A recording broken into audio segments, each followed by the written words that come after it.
6 d'entre eux ont été transférés cet après-midi de Mulhouse à Bordeaux et admis au CHU de la ville. C'est un A330 médicalisé de l'armée de l'air qui a assuré ce transfert.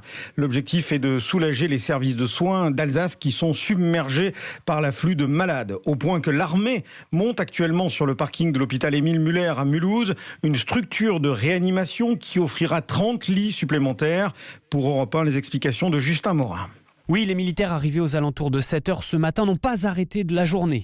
Le parking de l'hôpital se transforme, les premières tentes vertes aux couleurs de l'armée sont déjà dressées. Pour le moment, ce n'est que la première étape, le montage des infrastructures, on peut dire la plus évidente. La suite, en revanche, sera plus technique, parce qu'il faut adapter cet hôpital itinérant spécialisé dans la prise en charge rapide sur des terrains de guerre à celle plus longue nécessitée par le traitement du Covid-19. Le colonel Frédéric Barbry, porte-parole de l'état-major des armées. C'est véritablement une constitution totalement nouvelle, ça ne s'est jamais fait. Tout le week-end, les différentes équipes vont travailler d'arrache-pied pour que, après le montage de l'infrastructure, on puisse y inclure tout le matériel de réanimation, les différents lits. On pense que cet élément militaire de réanimation sera opérationnel en tout début de semaine. Les militaires devront particulièrement s'assurer de la sécurité sanitaire de ces tentes.